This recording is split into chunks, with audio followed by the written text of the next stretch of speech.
Dear ladies and gentlemen, welcome to the International Symposium, the doors that Propaganda Fide has opened since 1622. I'm Lucia Zhang, your host for today. This three-day symposium is co-organized by the Center for Catholic Study of the Chinese University of Hong Kong and Macau Ritchie Institute. The theme for today is Evangelization and Missionary Works. Before we begin, we would like to invite Dr. Anselm Lam, Director of the Center for Catholic Studies, to deliver his welcoming speech. Yeah, thank you, Lucia. Your Eminence Cardinal Luis Antonio TAGLE, Your Excellency Bishop CHOW, honorable speakers and moderators. Good afternoon and good morning. Welcome to the International Symposium for the 400th anniversary of establishing the Congregation of Propaganda Fide. The Center for Catholic Studies at CUHK is filled with joy to organize this symposium with Macau Ritchie Institute. Both of us, are members of the Intellectual Apostolic Commission of the Chinese province of the Society of Jesus. The establishment of Propaganda Fide in 1622 is a milestone in the mission of evangelization of the Catholic Church. It has served as a center of outreach, direction, and coordination for missionary action of the Church for 400 years. Propaganda Fide is a clear sign of the unified mission of Ad Gentes of the Church. Roman Curia made a reform effective on June 6 this year. The congregation becomes a new dicastery for evangelization. So at this turning point in the development of the congregation, it is time to learn from her history and look forward to her future journey. We are honored to have Cardinal TAGLE deliver the keynote speech on the challenges and opportunities for evangelization. Cardinal TAGLE, the pro-prefect of the dicastery for evangelization, I think, is the most suitable person to talk about the development of the new dicastery. Thank you, Cardinal TAGLE. Our symposium will deal with topics related to Propaganda Fide in the coming 3 days. The first day of the program, today, will focus on the history of Propaganda Fide and her influences on the missionary work in Korea, Japan, Indonesia, and China. The second day program will draw our attention to the digital communication platform today. How does the digital platform shape our way of communication and our relationship? And how does the faith community respond and fulfill its mission of evangelization? Those questions will be dealt with on the second day. The third day program will be on the full science and cultural exchange between East and West. I believe, we will learn a lot about those topics from the inspiring speeches of our speakers and our discussions. I want to express my heartfelt gratitude to Cardinal TAGLE for delivering the keynote speech, Bishop CHOW for your welcome address, and all the speakers and moderators for contributing to this timely and meaningful symposium. Last but not least, thanks to our colleagues of the Center for Catholic Studies in Macau Ritchie Institute and the IT team of the Department of Cultural and Religious Studies at CUHK. This symposium cannot be organized and operate successfully without your effort and contribution. Welcome once again to all the participants and attendees. God bless you all. Thank you. Thank you, Dr. Lam. May Dr. Stephen Wolfland, Jesuit, Director of Macau Ritchie Institute, also deliver his welcoming speech. Thank you, Lucia and Anselm. Distinguished participants of the symposium, I'm very happy to offer the best wishes for the blessing and success of the symposium on behalf of the Macau Ritchie Institute and the University of St. Joseph in Macau. The name of Matteo Ritchie indicates the strong friendship which ties of the Church to China.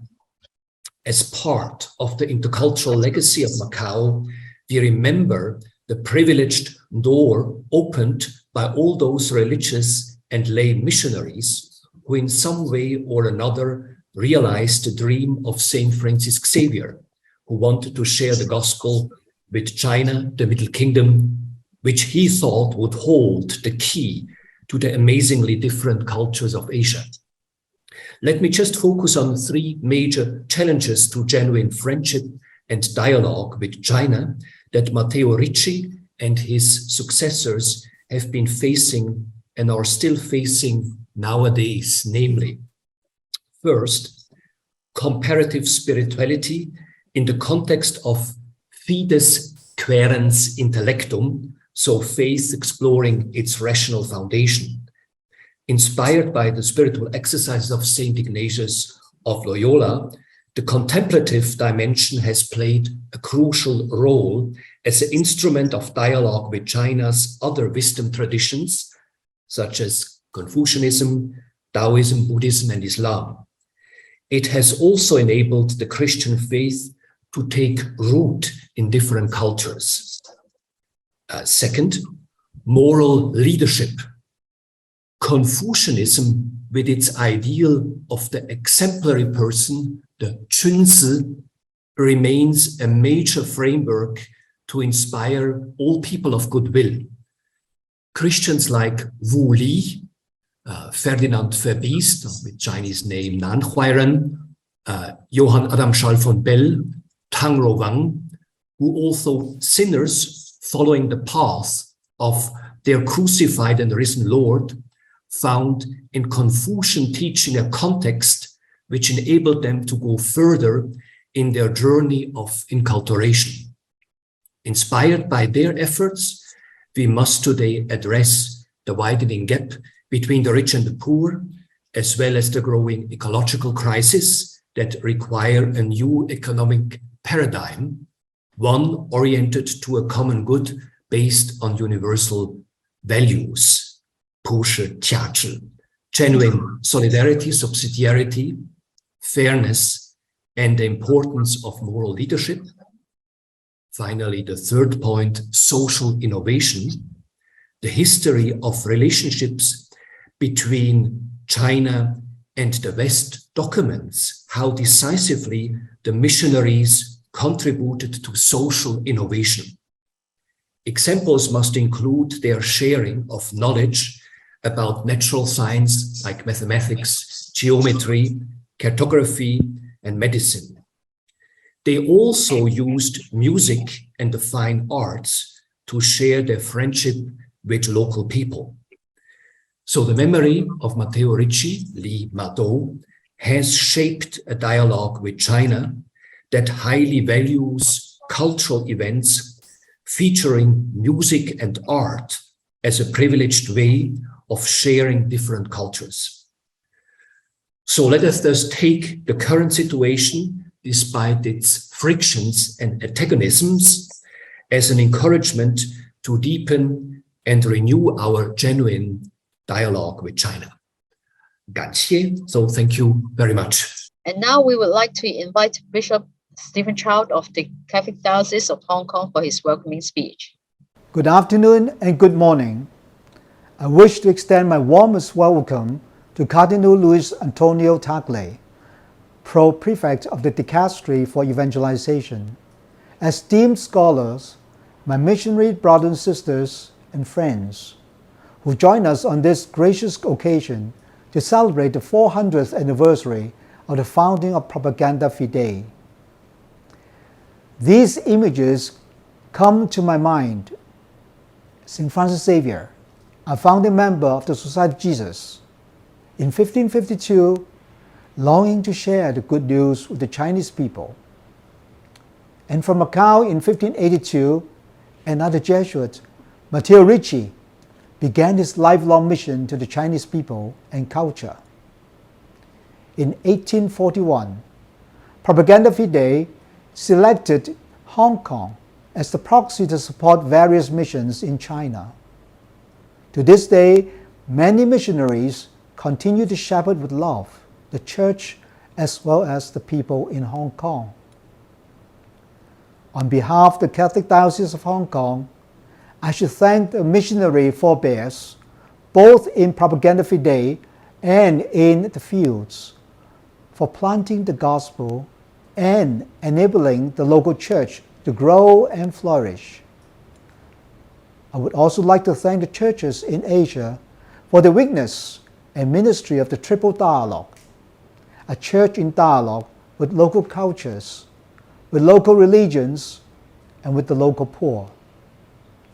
Our urgent mission is to seek a common ground for peace, dialogues, and integral human development on the basis of one's faith. This is the good news that we bring. I'm grateful for this convening of the 400th anniversary of the founding of Propaganda Fide. My heartfelt thanks to Cardinal TAGLE, the speakers, moderators, and last but not least, the steering committee of this symposium, who, with the support of Center for Catholic Studies, Chinese University Hong Kong, and Macau Ritchie Institute, did all the preparation and coordination. Most of all, I give thanks to God who, with great love, becomes one of us, dies for us, and is risen to empower us today to live the joy of the gospel, to proclaim the good news to people in every culture and condition. And a quote from the Joy of the Gospel, number 237, and a quote, "Until it has healed and strengthened every aspect of humanity, until it has brought all men and women together at table in God's kingdom," and I unquote.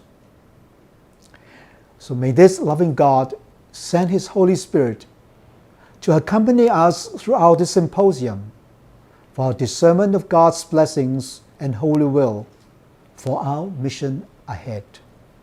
Amen. Now we enter section 2, keynote speech.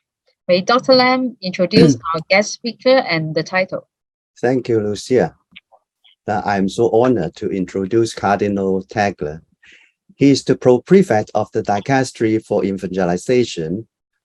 Cardinal earned a license in Sacred Theology in 1987 from the Catholic University of America in Washington, D.C., and a doctorate with summa cum laude in 1991. In 1997, he was appointed member of the International Theological Commission. He was ordained Bishop of Imus in 2001 and appointed Archbishop of Manila in 2011. He has been the president of Caritas Internationalis since 2015. And in 2019, Pope Francis appointed him prefect of the Congregation for the Evangelization of Peoples. The congregation was renamed the Dicastery for Evangelization in June 2022 as part of the renewal of the Curia structure and the Church to implement missionary communion. The title of the keynote speech today is Challenges and Opportunities for Evangelization, Past, Present, and Future. So, ladies and gentlemen, let's put our hands together to welcome Cardinal TAGLE. Cardinal, the floor is yours, please. Thank you. Thank you very much, Dr. Lam, and warm greetings. Good day, good morning, good afternoon, depending on where you are. Special greetings to Bishop Stephen and to Dr. Stefan Rotlin, and to all the participants, and to Lucia, who is moderating this meeting. So with the rest of you, we thank the Center for Catholic Studies of the Chinese University of Hong Kong and the Macau Ritchie Institute for organizing this international symposium with the significant titles. The title, "The Doors That Propaganda Fide Has Opened Since 1622." So 400 years since the founding of the congregation called the Propaganda Fide, the propagation of the faith. I hope that my sharing this with you would maintain a certain spontaneity and a certain spirit of familiarity, uh, rather than a strictly academic approach or treatise. The symposium, I'm sure, will devote, more time to some of the details that require real expertise. Now, you will have a session on Propaganda Fide in history and missionary work in Asia. Two sessions will tackle social media in the world and its relationship to the mission of the church. Very important, especially after the pandemic and during the pandemic and after. And then the all-important theme, not just in the past, but today and will continue in the future, the dialogue with sciences and with cultures.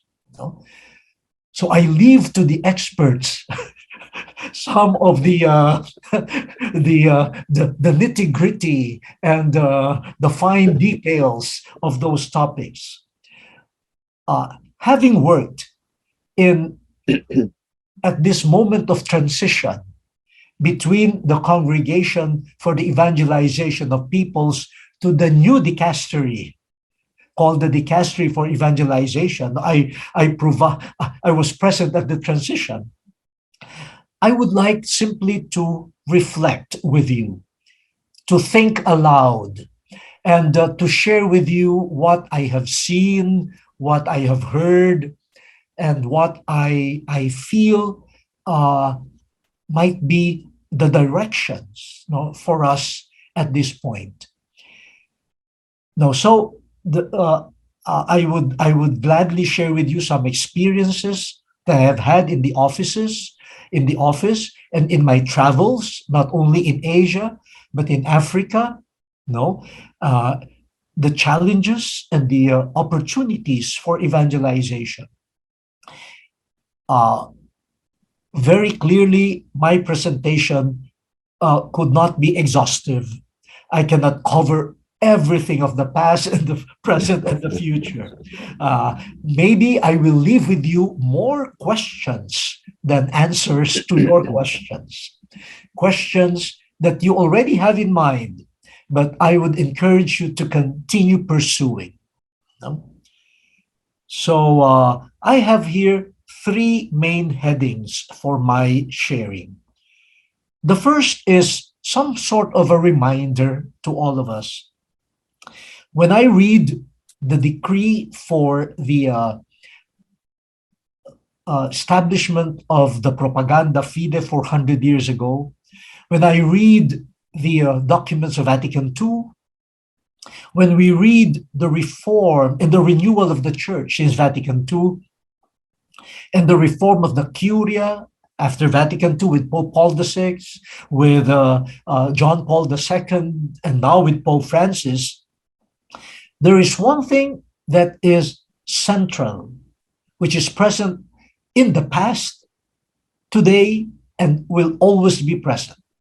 At the center of evangelization, or the announcement of the good news, is the person of Jesus Christ. His life, his teachings, his ministry, his relationships, his creative storytelling style, his parables, his being down to earth, and especially his passion, his death, and his resurrection and glorification.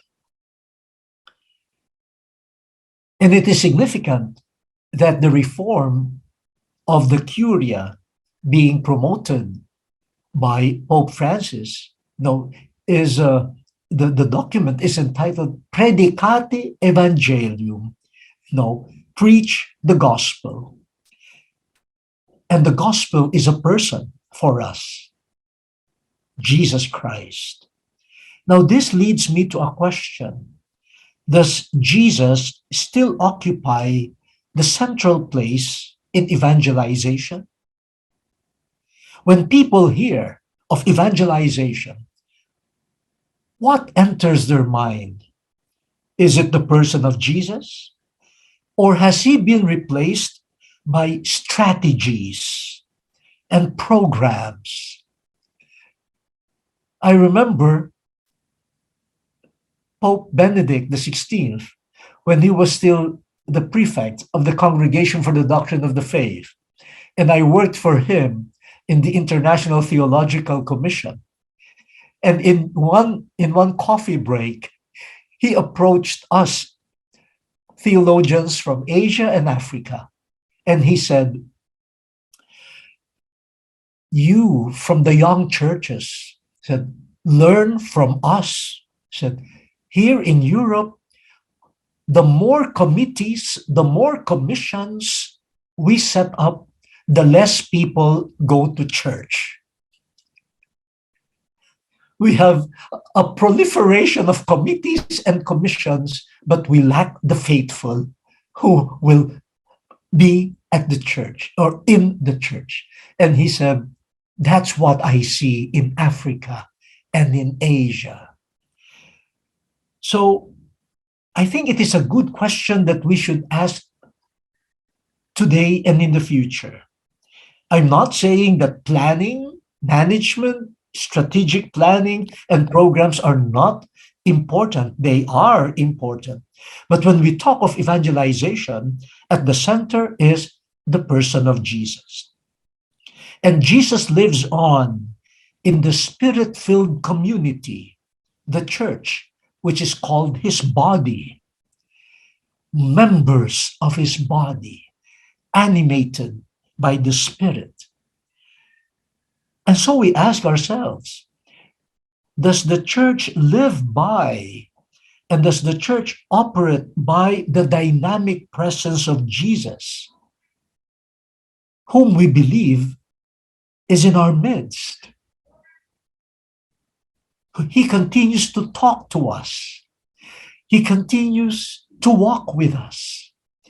He continues to be present in the joys, in the fears, in the frustrations, in the persecutions, and especially in the hopes of the men and women of the past, of today, and of the future.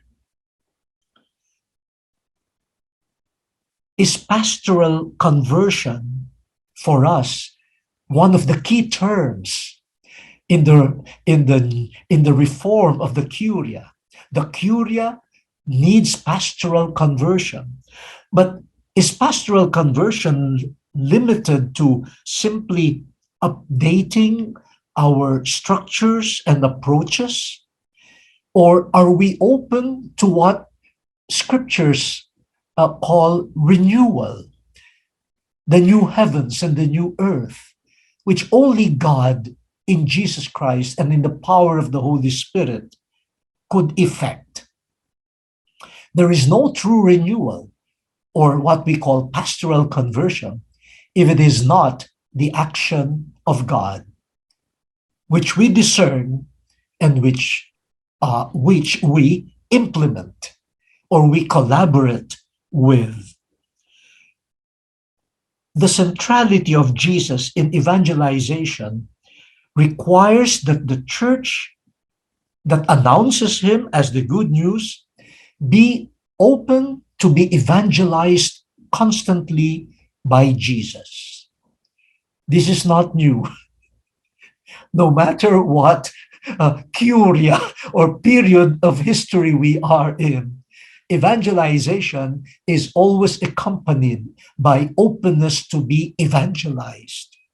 Evangelizers who refuse to be evangelized or who pretend that they had already been evangelized, and so there is no more need for them to listen to Jesus, to be drawn to him again and again. That person, sadly, will not evangelize. in the words of St. Paul, maybe that person will just be a clanging cymbal or a noisy gong, but not an evangelizer. So the person of Jesus must permeate the structures, the policies, the approaches, the programs of the church that is his body. And this is part of the pastoral conversion that Pope Francis calls for. We set up structures, we formulate policies, but do they embody Jesus, what he lived for, what he died for, and what he wants to share to the world? So this always comes together. The person of Jesus Christ and how he is embodied in the church, which is his body. So the person of Jesus, seen and experienced in his body, renewed body, hopefully will attract people. The baptized already will be attracted over and over again to Jesus. And those who have not heard of Jesus or will hear him for the first time, hopefully through the gospel and through the witness of the body of Christ, people will be mesmerized. People will be attracted to the truth, the love, the justice, the mercy, the salvation and the hope God offers through this person, Jesus, and now continued in the work, the mission of the church. A while ago, we heard about art, beauty. That's evangelization. The beauty, the artwork of God in Jesus, in his ministry, and hopefully in the church.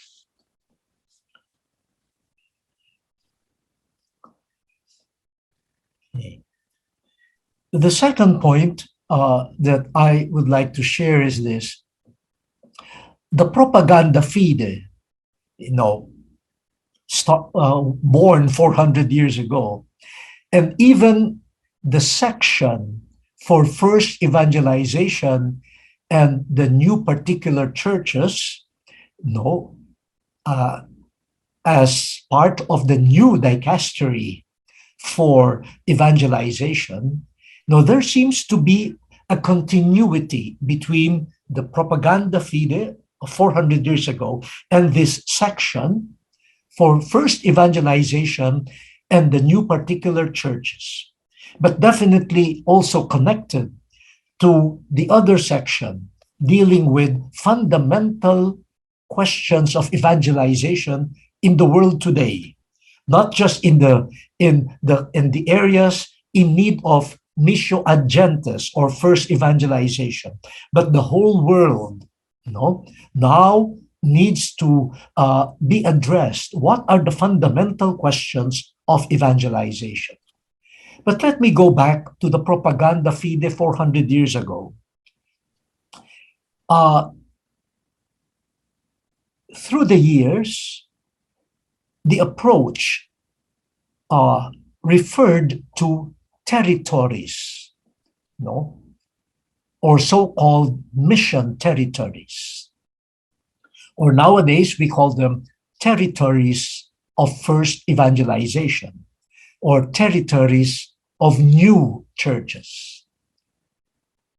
At the birth of the propaganda in 1622, there was an effort on the part of the church, specifically of the Holy See, to assume evangelization as its full responsibility.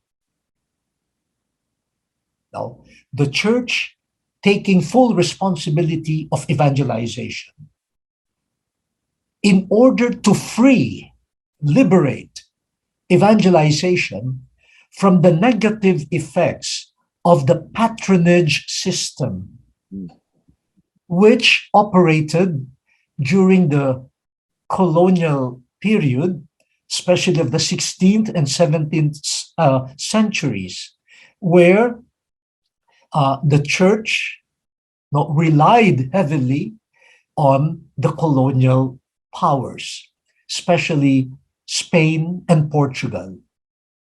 While we understand that during that time, the church saw this as an opportunity, but then the church also saw that there were not too pleasant effects, in the twinning, the twinning between colonial conquest and the presence of missionaries that almost depended, largely on the colonial powers. And so 400 years ago, the Holy See decided, let us start our own office, our own congregation for the propagation of the faith. And it will be handled by the church. It will be handled by the Holy See. Okay.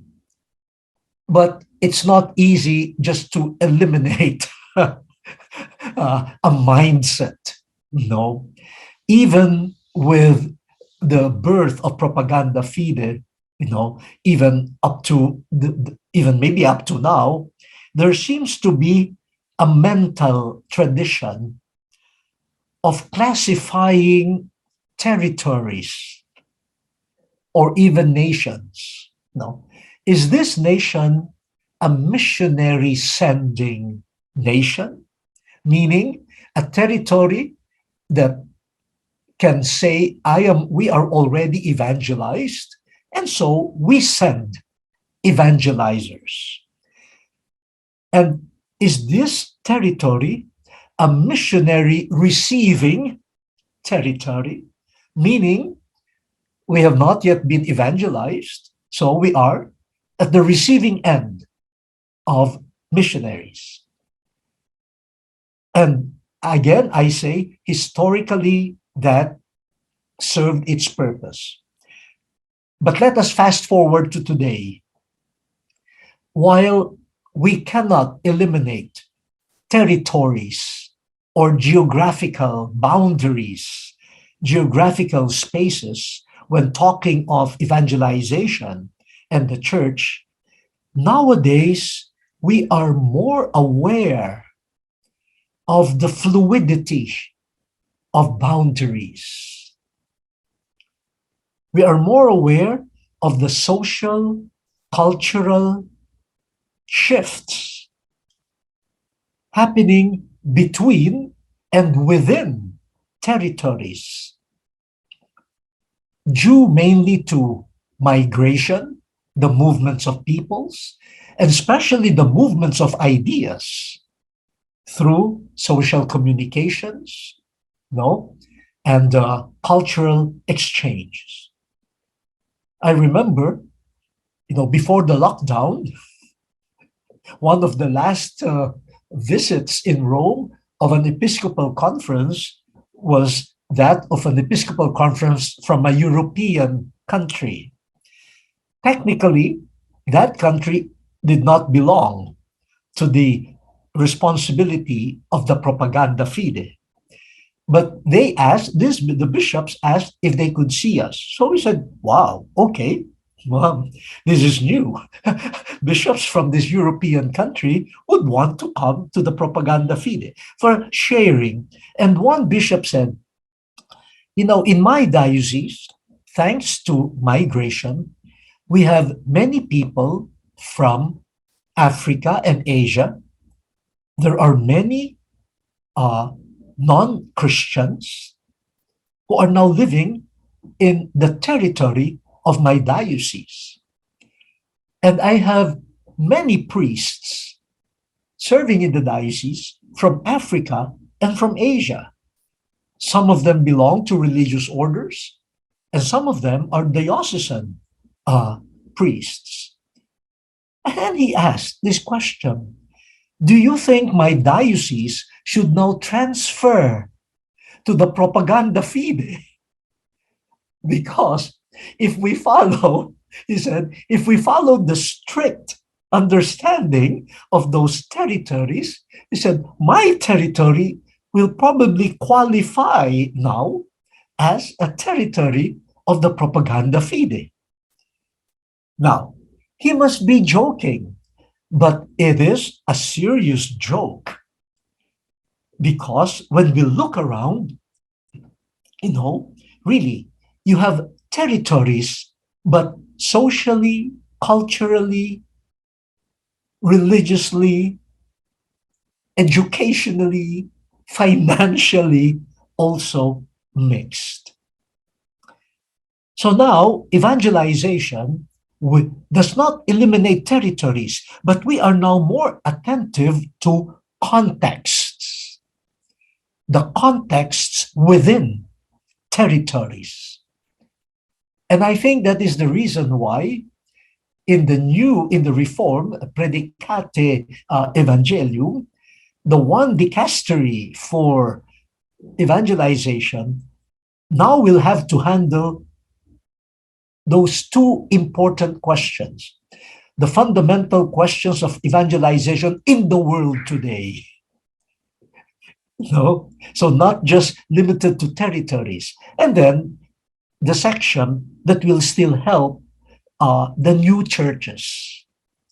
Because that reality still continues, still continues.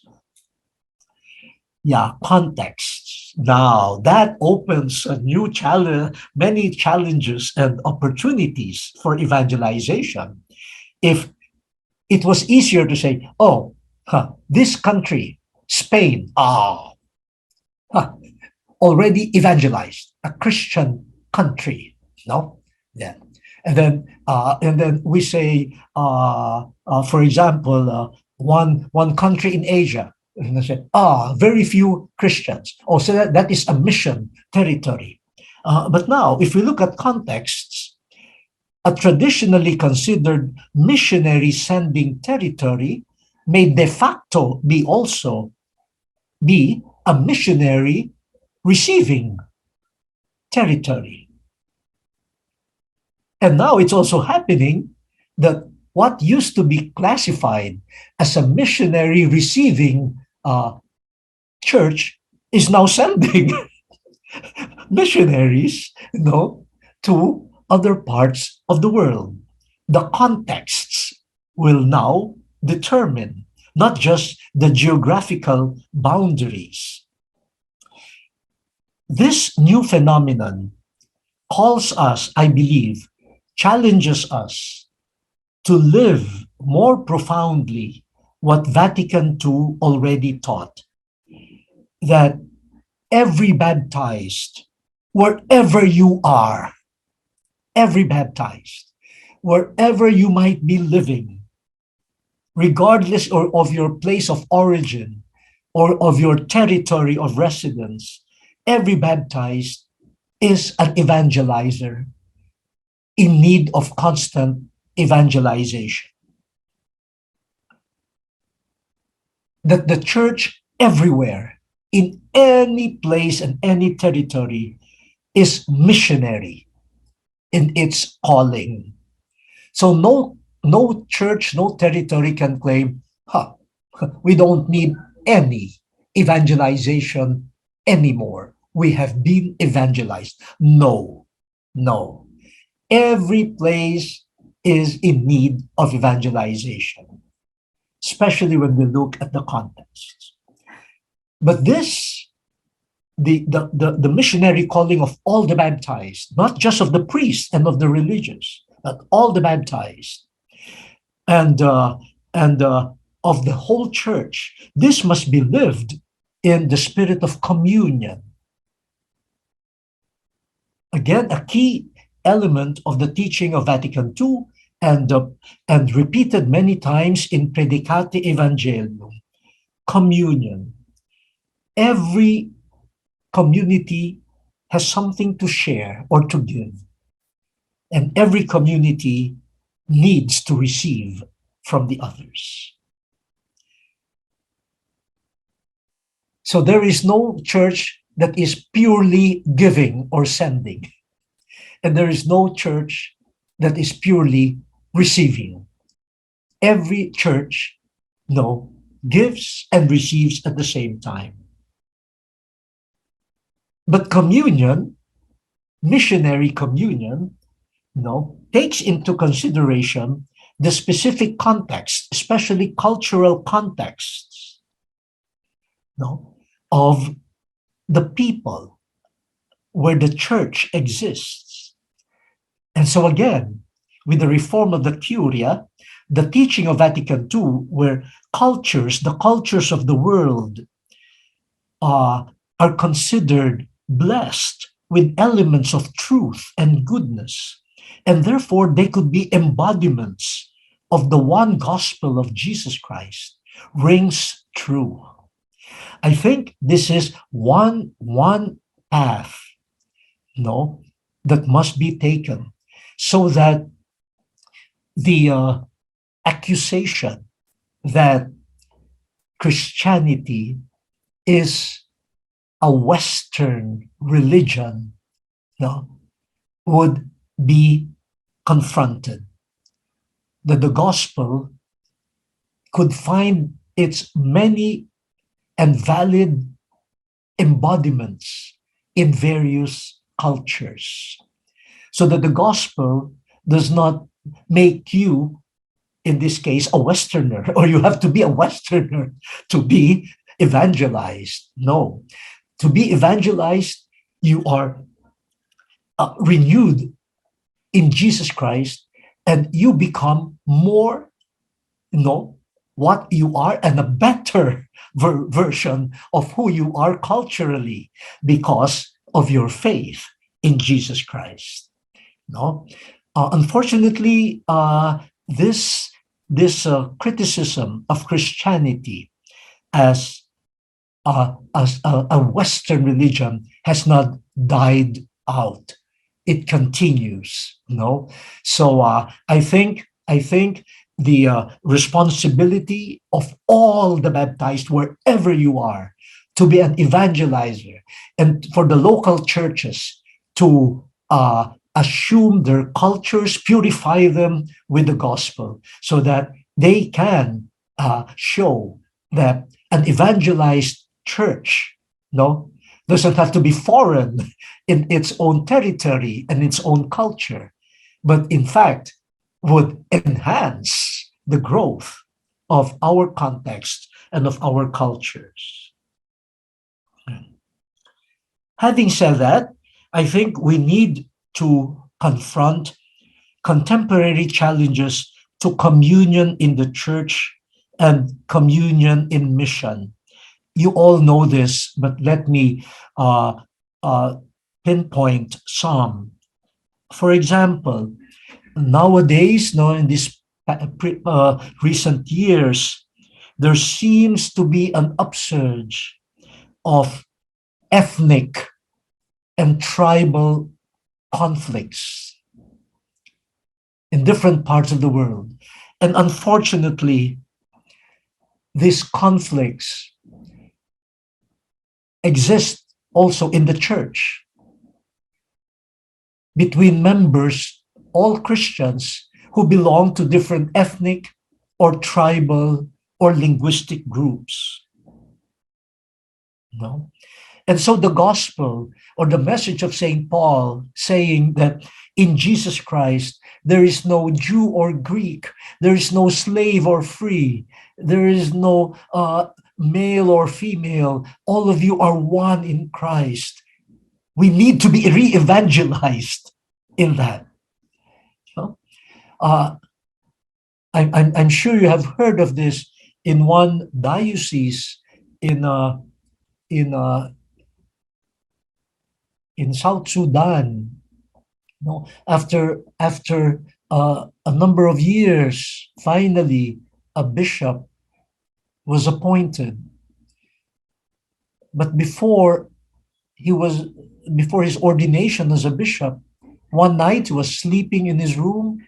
There was a knock at the door. When he opened, persons with guns shot him. No? We didn't know whether they really meant to kill him or to wound him. His legs were shot. No? And upon investigation, the police, the military discovered that those who planned it were priests who could not accept a bishop who comes from another ethnic group. So all of this ethnic tribal, which has become ideologized and politicized, all of these conflicts has entered the church. And that's why we need pastoral conversion. We need evangelization. We need to be the catalyst, the leaven for a new humanity. So how do we affirm cultural, ethnic, tribal uniqueness and their values without falling into mutual exclusion and even violent actions towards the others?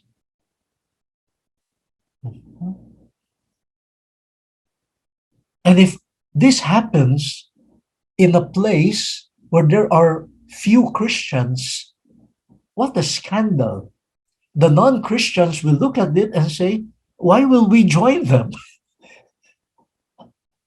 We will be part of the trouble, or we might be assassinated too.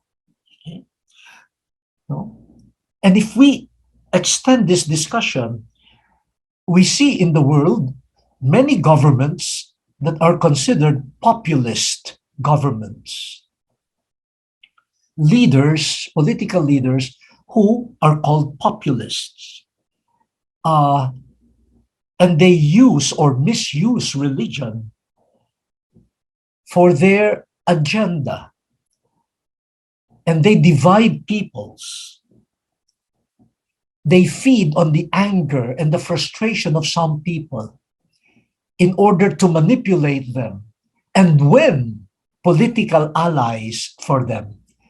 Actually, it's not really religion that is being promoted, but it is a political agenda based on hate, often hatred, but quoted in religion. And so part of our challenge now is how can we promote what Pope Francis says in Fratelli Tutti? We are all brothers and sisters. And how religions could be instruments of such fraternity. Then how can we forget the increasing number of the poor, the forced migrants, the refugees, the victims of human trafficking and new forms of slavery, people fleeing from wars, from violence, from poverty, the many homeless people in the world right now, on the move. As we talk right now, millions of people are moving, trying to find a home. Now, this is a challenge for evangelization. Is the church evangelized and evangelizing? Is it a home and a family to the homeless? And then the destruction of the earth for commercial purposes. And we hope that the pandemic would have taught us a lesson. Now, during the pandemic, they say, wash your hands often. But do we realize that many people in the world don't have water? Not even drinking water. But now that the pandemic is slowly, is anyone working to provide water? to the waterless?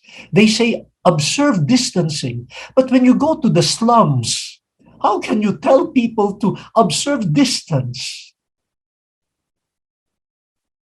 There are no parks. What has happened to stewardship of creation and of our home? This should be part of our evangelization, a rediscovery of our role as stewards of God's beautiful creation.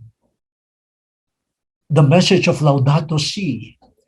I know that for many Christians, taking care of creation is just an extracurricular activity. It is not yet part in our mind. It's not yet part of discipleship, of following the Lord. No. So I think part of evangelization is to learn from the pandemic and how we are all connected to one another, such that an emergency in one place could easily become a general emergency. So that is already part of the gospel. But how can we make that a more conscious approach? Now, with the 5 minutes left for me, I go to the third part of my presentation.